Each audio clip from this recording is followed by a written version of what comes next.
the only haunting officially confirmed by police. There are countless stories of hauntings out there. We've all heard them. But what happens when the witnesses aren't just a spooked family, but the police themselves? This isn't just another ghost story. This is the story of a case so disturbing, it produced what is famously known as Spain's first official police report to ever document paranormal phenomena. When a terrified family called for help, the responding officers witnessed things so bizarre, they put it on the record, creating a file that has baffled experts for decades. This is the chilling true story of the vidIQ case. Section 1. The Overture of Horror.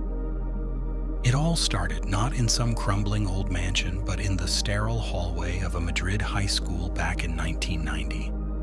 A teenager named Estefania Gutierrez Lazaro was huddled with two friends in a bathroom, a Ouija board resting between them. They weren't just looking for a cheap thrill.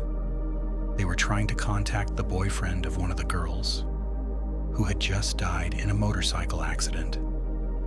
This wasn't a game. It was a desperate attempt to say one last goodbye. But their makeshift seance was cut short when a teacher burst in.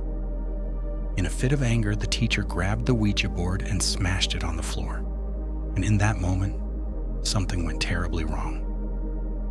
According to the other girls, as the board shattered, a strange, blackish smoke rose from the broken pieces.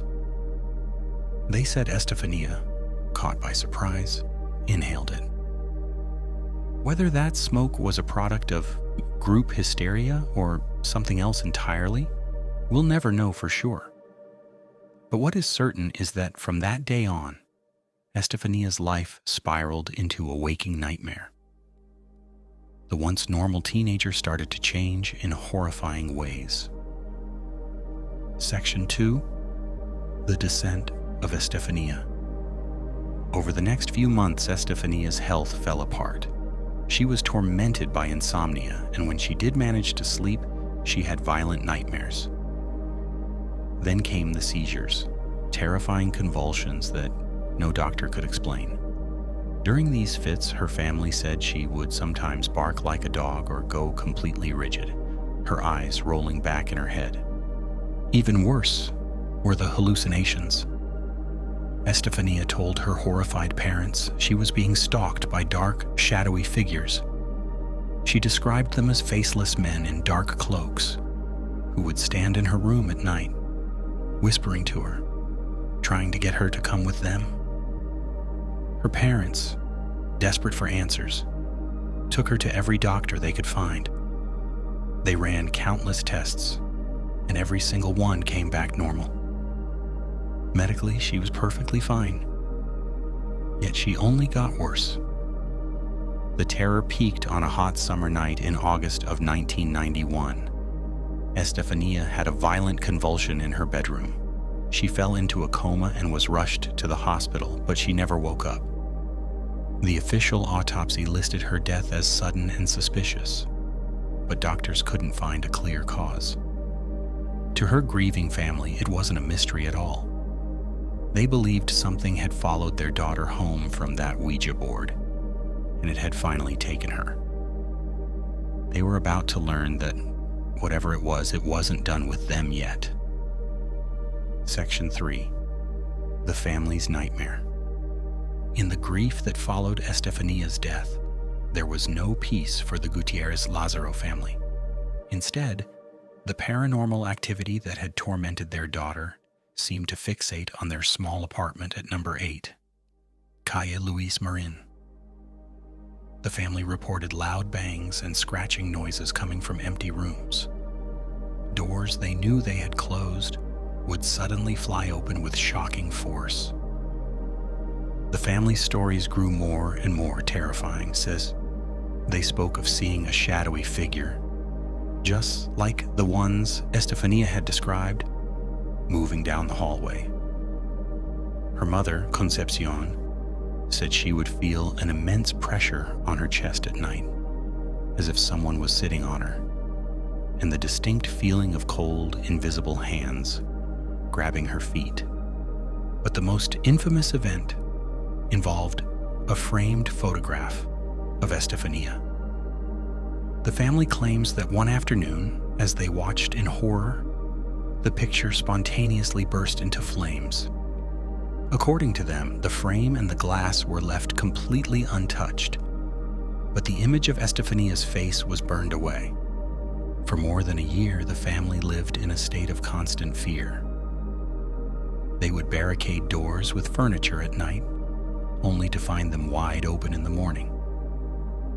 The haunting just kept escalating until one night they finally hit their breaking point. They did the one thing that would make this case legendary. They called the police. Section 4, the official record. In the early hours of November 27, 1991, a frantic call came into the Madrid police station. The father, Maximo Gutierrez, told the dispatcher his home was being torn apart by unseen forces. Inspector Jose Pedro Negri and 3 other officers were sent out to what they probably thought was a prank call or a domestic dispute. When they got to Calle Luis Marin, they found the entire family huddled outside in the cold, refusing to go back inside their home. They were terrified, claiming a tall, dark shadow was stalking them.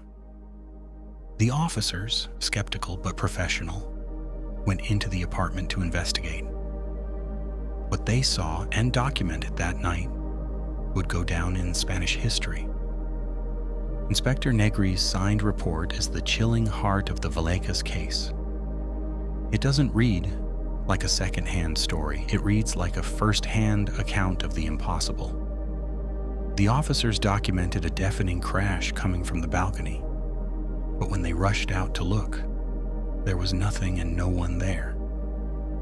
Inside, as they stood with the family, the report says a wardrobe door, which they had just checked and closed, suddenly flew open with unnatural force, swinging so violently it almost hit one of the officers. They also noted a sudden, inexplicable drop in temperature in the bathroom, a room the family claimed was a center of the activity. One of the most bizarre details from that night centered on a crucifix on the wall.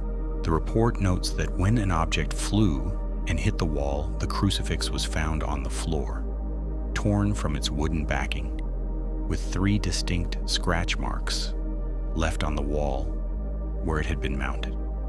These weren't suggestible people easily spooked by a ghost story. They were trained police officers.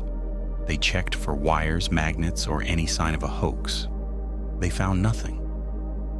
Their official report concludes that they had witnessed a series of events for which they could find no logical or rational explanation. They didn't call it a haunting, but their detailed account of unexplainable phenomena gave the case a level of credibility almost never seen before or since. Section 5. The unresolved mystery. After the police left, unable to offer any real help, the Gutierrez Lazaro family knew they couldn't stay. They sold the apartment and moved. The moment they were gone, all the paranormal activity reportedly stopped. The apartment's new tenants have never reported any strange disturbances. So what really happened in that small Madrid apartment?